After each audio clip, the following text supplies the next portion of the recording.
tonight, no laughing matter. What made comedian Dave Hughes lash out at his Adelaide audience? Homemade weapons used in 3 separate prison attacks, Yatala guards fearing for their lives. Fireworks spark a fierce blaze along the Torrens. Residents race in with buckets. Soldiers seriously wounded in the flood zone as Alfred unleashes more fury. Adelaide's big fish kill, tinder dry conditions suck life out of our waterways. Plus, the moment a son of a gun finds out he's making his AFL debut. Live from Adelaide, 7 News with Mike Smithson. Good evening. One of Australia's most popular comedians has lost his cool during a fringe performance, booting 3 women from his sellout show. Dave Hughes let fly with a foul-mouthed spray after the audience members ignored repeated requests to shut up.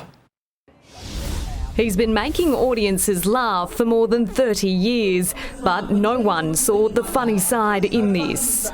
All right, so that's it. No, I'm sorry, this is show. Seriously, this is ridiculous. Dave Hughes was forced to stop his show at the Woodcroft Hotel on Friday night because he says one woman wouldn't stop talking. All right, shut up. That's it. Instead of someone speaking like that, it's so distracting. Everyone around, it's the height of rudeness. After several warnings, the woman and her 2 friends were escorted out by security, one even giving Hughesy a hug before being shown the door. It's frustrating for me as a performer and the audience as well. So, look, if you've paid money to go to a show, you've got to shut up.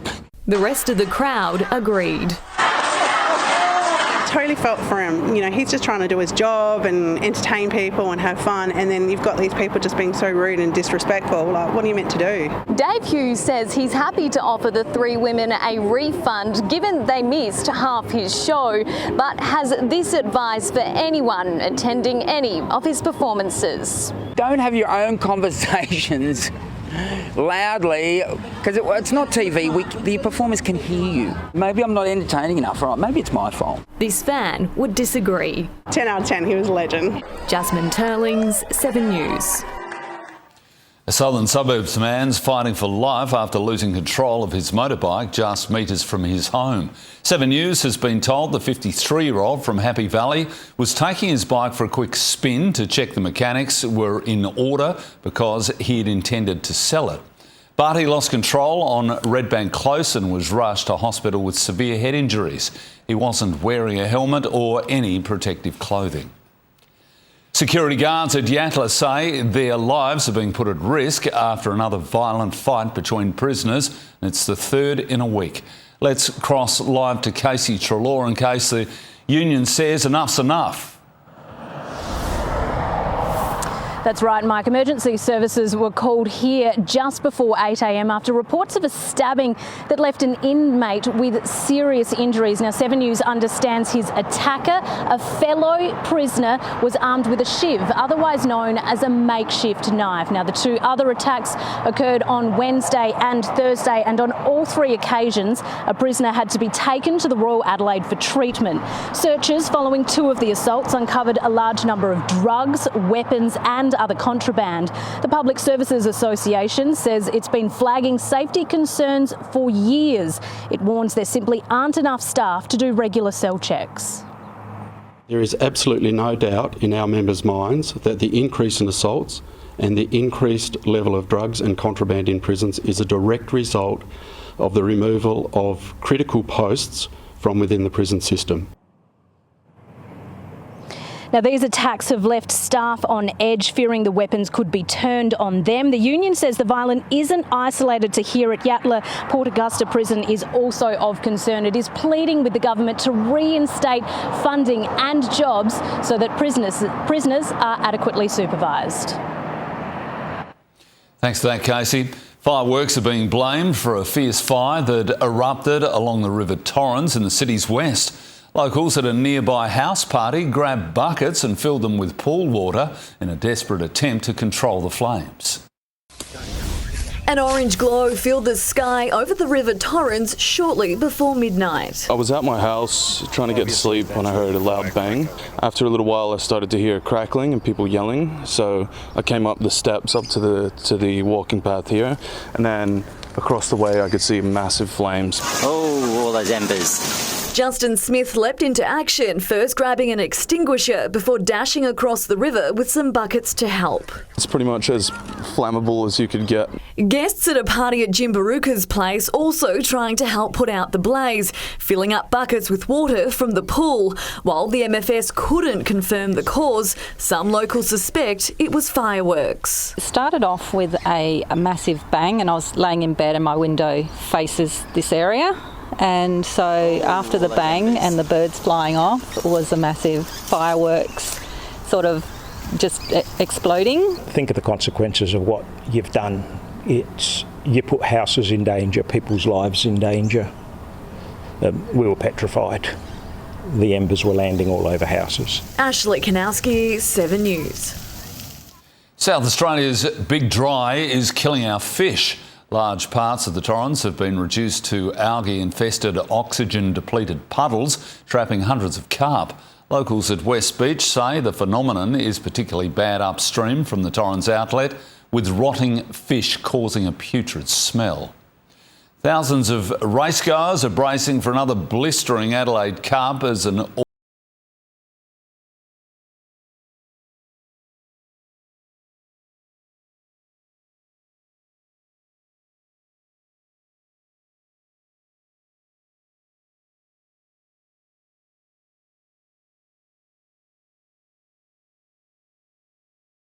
is the forecast top for the city. So with any luck, it should be 1 degree, perhaps 2 degrees cooler by the track. There'll be plenty of shade for punters, with misters also set up to take the edge off. They'll be in the stalls too, where fans are also positioned at nearly every corner to ensure the horses are kept comfortable.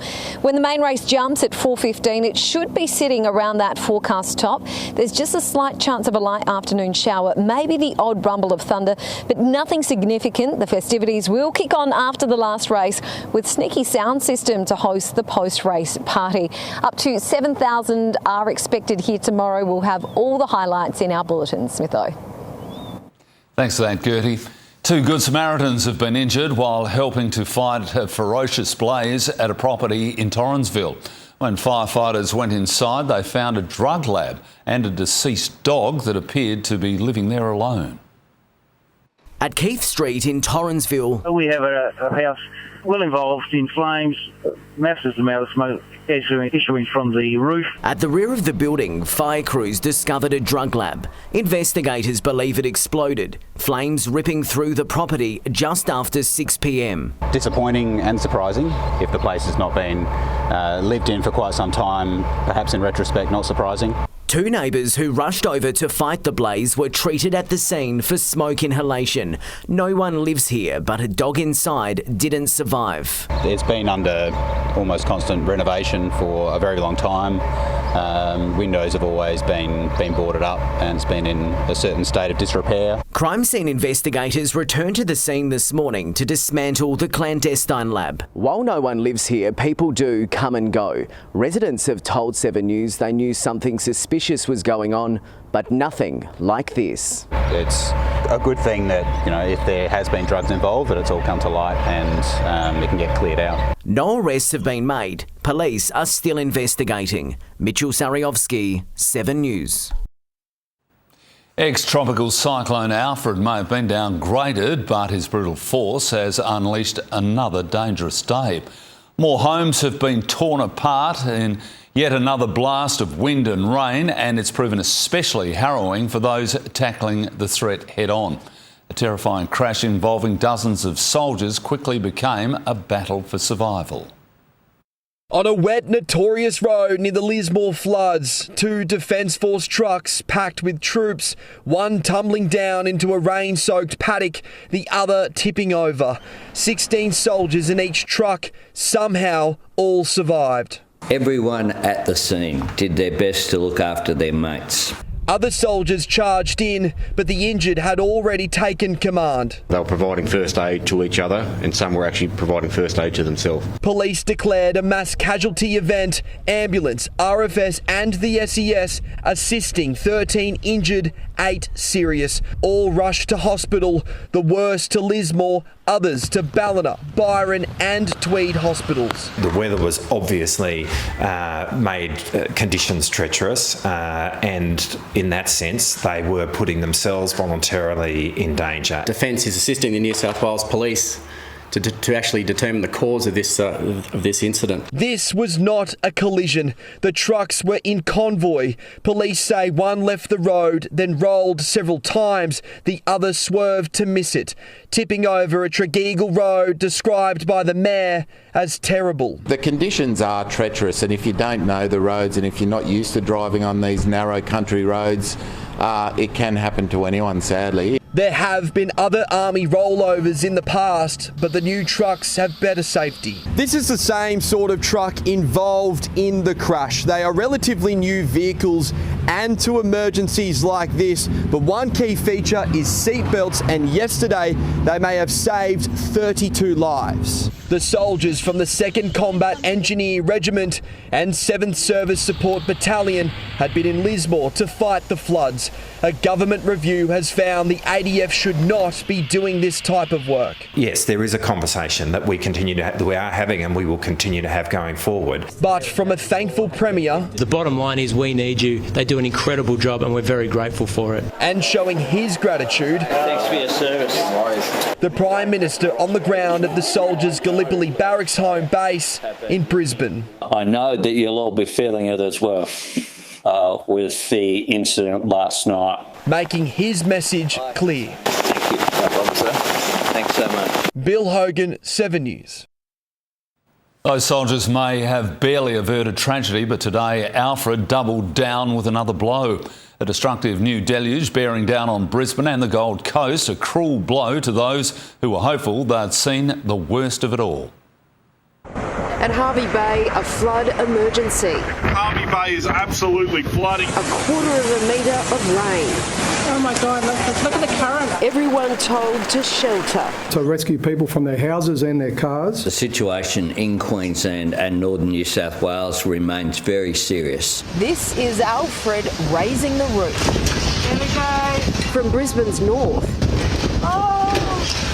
As the winds turn to rage. Oh my God! And while Alfred made a meal of it, the dining setting stayed.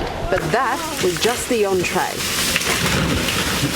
Almost killed my son in the backyard. The 15-year-old boy was on a bed in the shed. Come down straight on top of him and had to scream out to him to dive down and not get killed, basically. And when trees weren't pounding roofs, they were piercing them. And we heard this great big bang, and then I come out here and that's what we've got. It's unreal.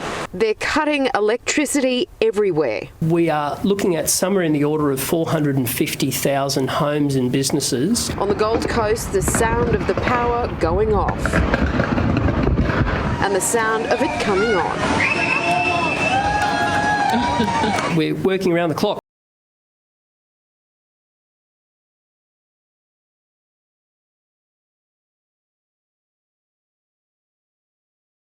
Here, where the river comes and goes almost in an instant. Tom Cook was a lifetime local. If this doesn't motivate you to understand the message around not driving through floodwaters. Apparently not. All teams attending that flood rescue in Broadwater. This today near Ballina. This is a complex situation. It's rapidly evolving. There are still boil water alerts. Waste is a really huge issue. One of our big abattoirs has got 20 tonnes of carcasses to be disposed of. But we have seen some rivers slowly starting to have their water level drop. In Lismore, good news. The flood wall is holding. Some residents can return. We've got crews out there assessing it right now. You can can see how swollen the Wilsons River is. This is normally a road. You can see that street sign almost underwater, but the floodwaters need to come up at least 2 or 3 metres before they breach that levee. That's when the CBD floods. Right now, that seems unlikely. We survived, once again. The preparation has been outstanding. They've never seen anything like it. And they're not the only lucky ducks. Only born 2 days ago. On the Brisbane River, calm the farm. Or making sure everyone gets to evacuate safely, not just the people. And save the bacon. The pigs were belly up in water. I've been standing here for about 4 hours. I've been eyeing off a bacon and egg roll at the cafe behind me. I feel like I can't have one now. You deserve one. Really disappointed. You definitely deserve it. We've got recovery in the corner of our eye to just get back to normal. Live now to Garth Burley in the Brisbane suburb of Brighton, where there's a heartbreaking clean-up ahead. Garth, as we've just seen, a home there has been torn apart. Yeah, Mike, good evening. Those 100-kilometre-hour coastal winds were particularly destructive to what is left of this Queensland sunroom. You can see the twisted metal and sheets of iron that are just dangling there, and below you can see the furniture. For context, there was floor-to-ceiling windows there. They were the first ones to go as this wind came through and obliterated those windows, and then saw the roof began to bob up and down. Neighbours filmed the whole encounter. Thankfully, the people that were home at the time had left 10 minutes earlier, 10 minutes before those winds came in and ripped their roof off. Just a completely lucky escape. Thankfully for them that they were able to get out in time, although they are returning to their home in pieces. Mike. Amazing scenes, thanks Garth. South Australia has now more money to arm itself against bird flu. Despite no infections here, authorities say it's likely to be just a matter of time. $1.2 million of federal funding will buy 3 mobile laboratory trailers that can test anywhere in the state. And people with backyard chooks are just as susceptible. So it's really important that if you have any type of poultry or birds on your property, even if it's in your backyard, that you are vigilant for signs of sickness or death. Anyone with birds showing signs of illness should call the Emergency Animal Disease Hotline. Well, a South Aussie son of a gun will live out a childhood dream this week when he makes his AFL debut at the MCG. His premiership hero dad, Scott Campireale, and proud mum, Ali, have told 7 News they couldn't be more proud. This is the moment Lucas Campireale told mum and dad he'd be debuting in a Blues Tigers blockbuster.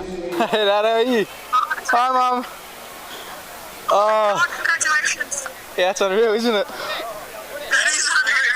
It's a proud week for the South Aussie family. On Thursday night, Scott and Ali will be in Melbourne watching their son run out onto the MCG, following in Dad's footsteps. Super excited and proud of him, but also nervous, I guess, for what's to come. But he's worked bloody hard and so proud of him. I couldn't be any more happier. I'm so excited for him. He's just worked so hard. He thoroughly deserves this opportunity, and I know he'll do an amazing job. It's pretty surreal. You know, you obviously always dream about it. Probably came a bit sooner than I thought. Yeah, it was just great to finally get the opportunity. Twin brother Ben's had a delayed start to his Carlton career because of injury, but it won't be long until the Blues brothers unite. And despite a full stadium, Lucas is still a chance to hear mum in the crowd. Might be emotional. Depends if he kicks a goal or not. But yes, I have been known that to get caught up in the game and yell and scream a little bit when I forget where we are. The 18-year-old making his Blues debut exactly 30 years after his dad. Thursday night, already written in the stars. All your hard work, mate. Thanks. You're going to live out your dream on Thursday. I know, and you'll be there. Yeah, I'm so proud of you. Thank you, Mum. Bye. Andrew Hayes, 7 News. Brucey, you've played at the very top level. How nervous would that whole family be? I'll tell you what, as a father, I was a lot more nervous as a father watching my children play than actually playing myself. So good luck to both Campo and his wife there, because it's a great day. Enjoy it. Sure is. What else have you got coming up? Well, we just saw Campo there talking about it being a proud dad in his lad at Carlton. Later in sport, we picked the former Crows coach's brain on how he sees the season unfolding for both Adelaide and the Power. And no more talk about if we host the Shield final as we beat the Vicks and lock it in. Next up is where it will be played. right here in Adelaide, Smitho, and that has been a long time between drinks. And I've gone out and bought the silver polisher. I'm all ready. Ready and waiting. You haven't polished the first one yet. Oh, that's true. Thanks, Bruce. Well ahead on 7 News, why our egg shortage could last for years, what Australian households need to know. Also, exclusive details of tool helping SA patients get a clearer picture of their health. The state of emergency as fire engulfs New York's Long Island. Battle of the Machines, which coffee machine comes out on top? The Coffee Lover's Guide. And the bizarre sky show spotted over SA. So, what was it? There are new details tonight on the seriousness of the nation's egg shortage. Adelaide's hunger for eggs looks set to roll on, with fears empty supermarket shelves and purchase limits could last for years. A staple, rare as hen's teeth, the world over. The egg price is out of control. Margarita Al-Jabari's menu at Baffy and Mo is full of eggs. But last week, her supplier, the local greengrocer, ran out. We sort of had to just get a little safety net from the supermarket to get us through on Monday. That scramble is not sustainable. It used to be about $70 for a box of 180, and now it's over $100. Thanks to avian flu, 10% of the national hen egg-laying flock has been decimated. All chicken farmers, bird flu or not, have to pay for outbreaks. So far, up to $20 million in levies. Couple that with rising demand. Due to the shortage of eggs, we had to close early. And you get empty shelves. The cartons left, sometimes selling for more than $15. Caged eggs are also due to be phased out over the next decade, which farmers worry might put even more upward pressure on prices for years to come. You throw in bacon and coffee, and breakfast is fast becoming the most expensive meal of the day. Our regular coffee is still under $5, which I know is super cheap, but yeah, that's something we absolutely have to change. Last cafe to raise its prices is the rotten egg. Tom Saker, 7 News. Russia has launched a fresh wave of deadly airstrikes against Ukraine, killing at least 20 people and injuring many more, including children. The country is now effectively fighting in the dark after Donald Trump froze all military aid and now satellite assistance. The eastern city of Donetsk, hammered in the dead of night. We live on the 5th floor over there. People died, a woman from the 3rd flat and in the 4th entrance. It's scary. 8 apartment buildings shattered and those who survived had nowhere to run. Russia apparently taking advantage of Donald Trump's military and intelligence blackout of Ukraine. Russia is proving literally every day with its cruelty that nothing has changed for them. They are not thinking about how to end the war, but about how to destroy and capture more, as long as the world allows them to. A reference, it seems, to the US president, who was reminded what's at stake today by protesters within shouting distance of the Oval Office. I think that we have a moral obligation to Ukraine. I think it's just more than just a transactional dollar thing. Now is the time to show Ukrainians that actually most Americans really do support United States support for Ukraine. A sentiment mirrored outside the US Embassy in the Ukrainian capital, Kyiv. Russia is a terrorist state, and they're going to continue to destroy every chance they have for peace because they don't want peace. And this latest attack is a sure sign of that. In the United States, Miley Hogan, 7 News. A state of emergency has been declared in New York as fast-moving wildfires rip along Long Island. The flames, fanned by strong winds, shut down a major highway and forced the evacuation of a military base. The US National Guard was deployed to assist with water drops, helping crews on the ground gain the upper hand. 3 of the 4 fires have now been contained. The tool helping SA patients get a clearer picture of their health, that's coming up. Also, drama at Big Ben, how an hour-long standoff came to an end. Coffee machines put to the test, which has come out on top. And move over nippers. Today was all about rippers, SA's first surf life-saving carnival on the river.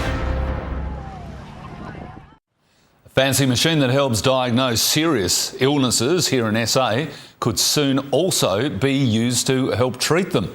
It's called a cyclotron and there's only one here in SA, but it's already working wonders. Radioactive traces made right here in Adelaide, helping patients like Kim Griffin get a clearer picture of their health. Oh, extremely important. So you know that they're on the right track. Kim's part of a trial here at SAMRI. Her medical team is investigating if she has Parkinson's. We get patients who've been treated for Parkinson's for a while that don't have Parkinson's, and the opposite, patients who would have benefited from earlier treatment. The traces that will help Kim get the answers she needs are made using a machine called a cyclotron. This is the only one in SA. It started operating in 2015. But since then, manufacturing has surged, the team tripling in size. We've grown from supplying 1,500 doses in a year to now supplying 13,000 doses in a year. Previously, they had to be shipped in from interstate. These radioactive doses, they decay away really quickly. A lot of doctors would have to be very selective about the patients that they scanned, whereas now we have an abundance of supply available. Now they're even shipping some interstate themselves, but they're not stopping there. Work is underway to offer radiopharmaceuticals as treatments too. We're working with some commercial partners at the moment to bring new products to the South Australian market. So those are therapeutic agents largely. Ashley Kanowski, 7 News. Anthony Albanese has signalled that more cost of living relief is on the way as his government now prepares to deliver a pre-election budget later this month. But the Prime Minister claims he's putting politics to one side until the flood emergency is over.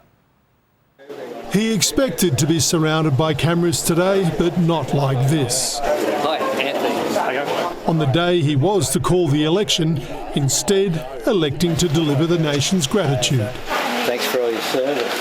Democracy taking a detour forced by the weather. The election delayed until May, the March 25 budget back on with more cost of living relief on the way. We will always do what we can to assist people. Peter Dutton sounding as if he was ready for the federal campaign to begin. I just don't think families can afford 3 more years of Anthony Albanese and Labor. As the thumping re-election of Premier Roger Cook's Labor government in WA gives Anthony Albanese hope. This is an extraordinary result. Labor losing just 3 seats so far, defying predictions of a sharp swing back to the Liberals from Mark McGowan's stratospheric 2021 result. The Premier says good signs for federal Labor. I obviously want to see a federal and Albanese Labor government return. Well, look, it's a mixed result in WA. One of his senior WA MPs suggests a rough mix.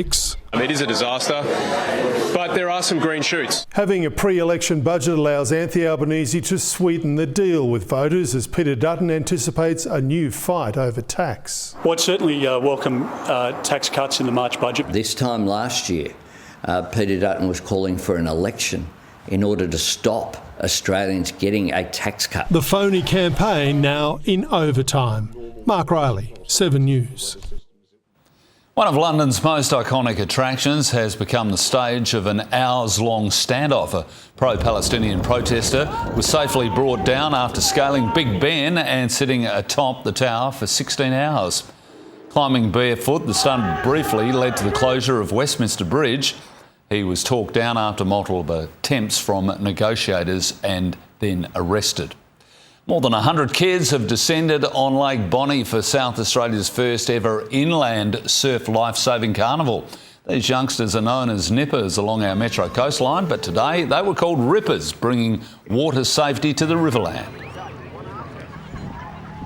We believe strongly that people living in regional and remote communities shouldn't miss out on the vital water safety skills that kids in the metro area take for granted. And just for the record, the Murray Bridge Rippers won today's competition. Good on you, kids. Foster parents wanted. Next, do you have what it takes to raise a detector dog? Also, defying gravity, the Aussies who tried to take flight. See how far they got. And a spectacular sky show over SA. Experts weigh in on what it could be. The Australian Border Force is on the hunt for foster carers to help raise puppies that will one day serve the nation. With nearly 200 Labradors bred every year, the ABF is looking for more caring animal lovers to help keep up with demand.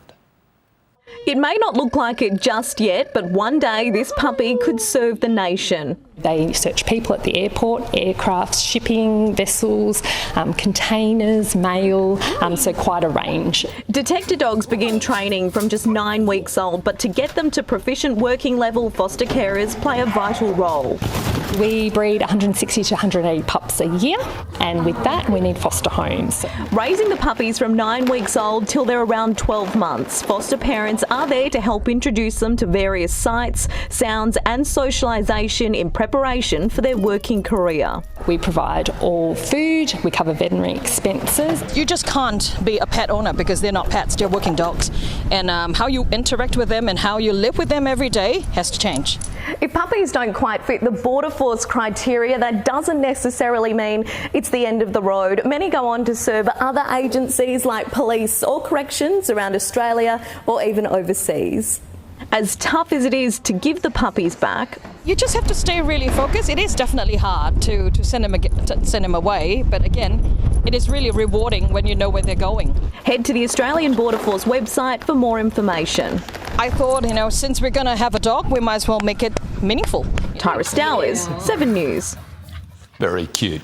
14 daredevils have taken the annual plunge into Melbourne's Yarra River. Yuck. The Birdman Rally is in its 49th year, a tradition not for the faint-hearted. A time-honoured Melbourne tradition since 1976. This year's Moomba Monarchs paying tribute to their Mediterranean heritage. This is a homemade salami craft. We're going to fly all the way to Italy today with this one. I'm a professional idiot, that's what I am, to be honest. The comedy trio planning to make the most of the dubious waters. Salami's everywhere! It's going to be marinated with the Yarra. Others heading straight for the mouthwash. Rally veteran Scott Pollard spent 5 months crafting his warplane replica.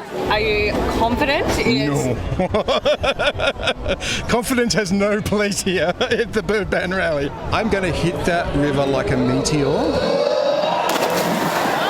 The Sopwith triplane, a crowd favourite. Alongside his competitors, the brave pilot helped raise more than $57,000 for charity.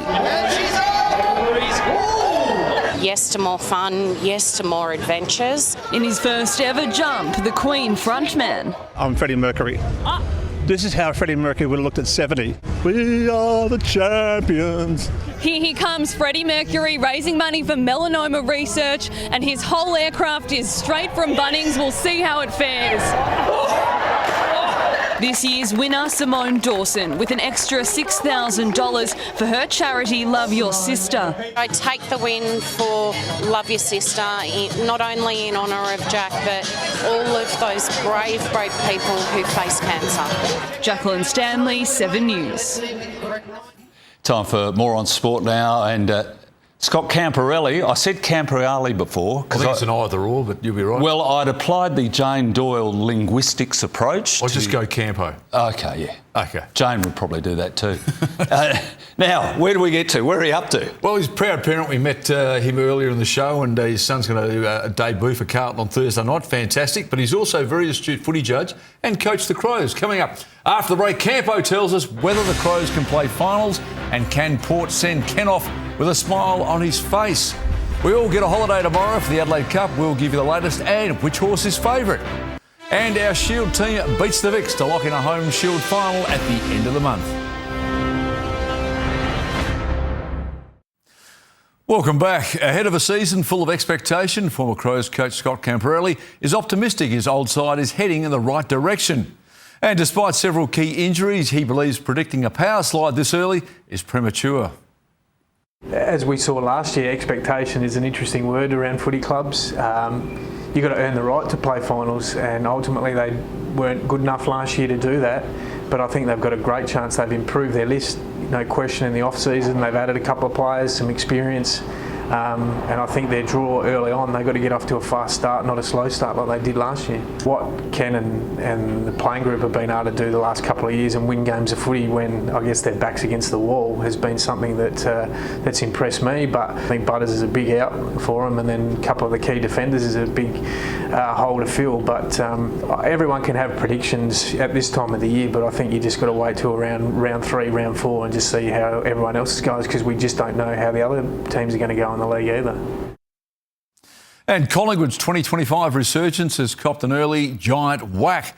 The Pies were poor in front of goal, booting 15 behinds in their crushing 52-point loss. Next up for Collingwood, Port Adelaide at the MCG. This wasn't the point Collingwood came to Sydney to prove. So a 52-point win today for the Giants. Wasteful when it mattered. A goalless third quarter, all but ending the Pies' opening round hopes. Jack Crisp had a proud dad moment in game 250 as Giant stars watched on. A new era of footy seeing defenders turn forwards. Sam Taylor with the first of the afternoon, just the second of his 112-game career. Perryman was influential in his first Collingwood outing, but the Pies were wasteful. A 3-goal burst handing GWS a 21-point quarter-time margin. The last enough to make St Kilda weep. Callahan does it! Oh yeah. Tempers flared as Nick Dacos got the treatment. Consecutive goals from Myercheck and Elliott cutting the margin to 9. Friendly fire to Jeremy Howe saw him disappear into the rooms. The captain extending the Giants' lead out to 23 points at the main break. Howe back and desperate to keep the Pies in the contest as what felt like a very early September preview went to another gear.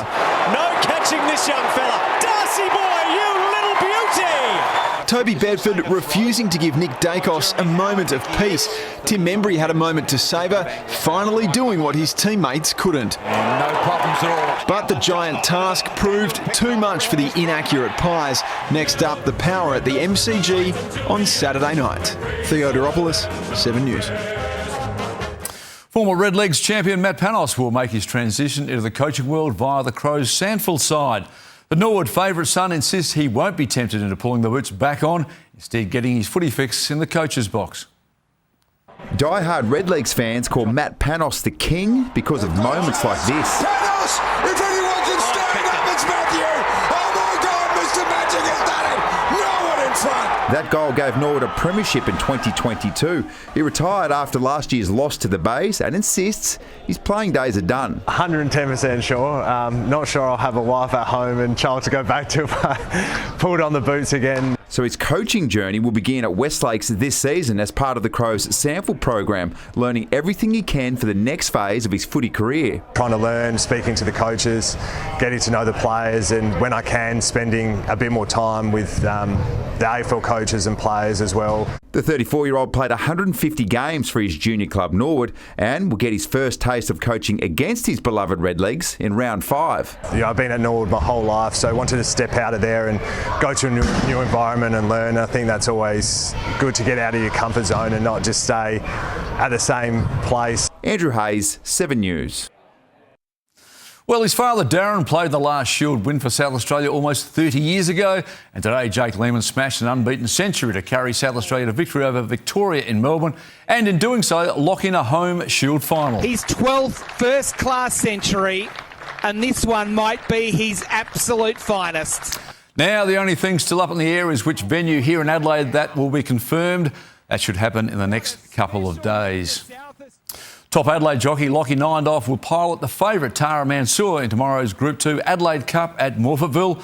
But history says the Philip Stoke-trained gelding should be much longer odds. Any punter who saw Tara Mansour storm home in the traditional lead-up race to the Adelaide Cup, the Lord Reims, would say the 8-year-old is a deserved favourite for tomorrow's 2-mile handicap.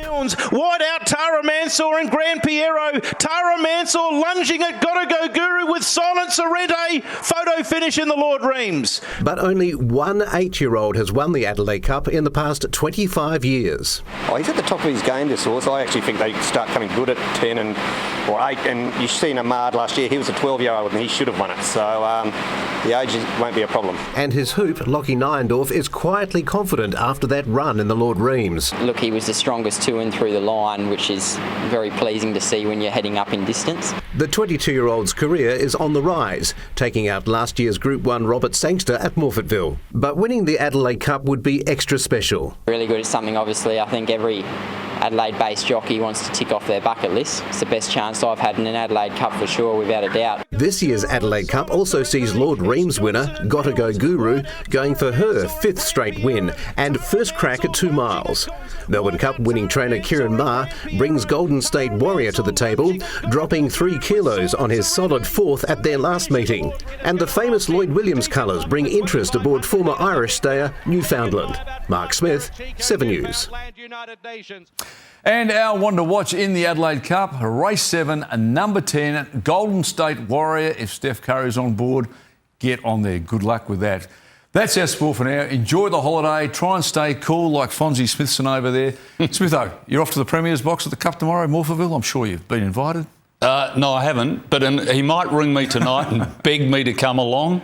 I doubt it, but we'll see. You'll be standing by the phone. I know you will. Thanks for that, Bruce. Yeah, Premier, I'm not available, sorry. A daily coffee is a ritual that's close to most of our hearts, but with a cup at the cafe costing a pretty penny these days, many are looking to home machines to get their daily fix. Tonight we can reveal the top expert picks for your kitchen. As the price of coffee rises, home machines are becoming hot property. It's more economical and it's convenient. It's getting quite expensive to go out and buy one, isn't it? So the team at Choice has ranked your best bets for a morning brew. When it comes to a more affordable capsule machine, the Lavazza Desay reigns supreme at $349. Smeg Lavazza just behind at the same price. Followed by the DeLonghi Nespresso, the Nescafe Dolce Gusto is last on the list but only $89. The best manual machine under $500 was the Breville Bambino Plus at $499. The much cheaper DeLonghi Steloza second, the Breville Dual Tempo Pro just behind. Taking out the crown for the best overall machine was a Prophetic Pro. That score based on the quality of the coffee and the ease of the machine, but it'll set you back a cool $3,200. Here at Harvey Norman in Alexandria, they say they're selling coffee machines faster than ever before. Their most popular model is the Breville Bambino Plus. They say they're selling one of these every single day. But no matter how good they are, there's something a homebrew can't replicate. The atmosphere, that's what people buy really. Brianna Jackson, 7 News. Gertie's back with the public holiday weather forecast next, so stay with us. The public holiday is set to be a hot one. I'll have the forecast for Adelaide Cup live from the track. First to breaking news, and the state government has tonight declared an emergency water response. The situation becomes increasingly dire. This is the moment a young man with a shotgun is stopped by a passenger and a Jetstar captain. The team that never stops. 7 News. Unstoppable. For Adelaide's latest news and more, tune in to Will Goodings and David Pemberthy on 5AA Breakfast tomorrow morning. Time for the weather now. Gertie joins us again from Morphettville. And Gert, the marquees are up, the bars are stocked. Well, you might help yourself before you go, but they're ready for the masses. Yes, that's right, Smith. Those staff here are ready for the punters and maybe myself too to roll on in and enjoy a very big day at the track. And of course, the party will kick on after the final race too, and it will be still very warm then, as it was last night. The conditions perfect for a little bit of stargazing from Broken Hill to the Riverland and the Fleurieu.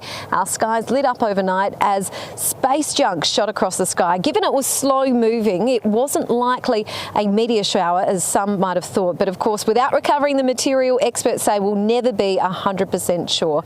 In the city today, mostly clear skies, the top just shy of 37 degrees. Right now, still sitting on 35 in the city. There were some isolated thunderstorms and showers across inland parts of SA today with damaging wind gusts. A gust of 93 k's an hour was clocked at Coopapedy. 31 millimetres of rain fell over Andamuka. The instability saw thunderstorms develop east to the ranges today, while a high maintained the mostly clear skies and very warm conditions elsewhere. Ex-tropical cyclone Alfred has caused 100 millimetres of rain to fall in Brisbane since 9 a.m. The showers will start to ease tomorrow, 26 the top there, a shower or two for Sydney, mostly sunny and 34 in Melbourne, sunny and 30 in Perth. Back home, hot northerlies will push temperatures well above average again before a cool southerly change extends over the west. 42 for Coopapedy, 41 for Roxby. Dry further south, apart from the chance of some isolated showers or thunderstorms, unlikely about the far southwest and northeast, reaching 40 in Renmark, 35 for Kadina, 34 for Victor, 33 for Kingscote, 36 for Mount Gambier, with heatwave conditions lingering further north. And another warm night in the city, then a partly cloudy day with a top of 36. Variable winds about 10 knots, picking up as they shift south to southwesterly. Looking ahead, partly cloudy and 30 on Tuesday, 31 Thursday, 34 Friday, 36 Saturday, 26 with a shower or two Sunday. So another dry week, but hopefully we'll hear the pitter-patter of rain soon, Smitho.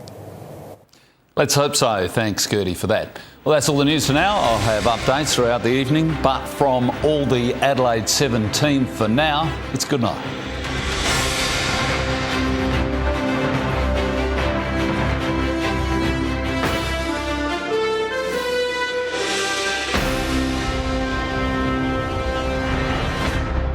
The 7 News app will give you the news you want every minute of every day, including breaking news alerts. Download the 7 News app now.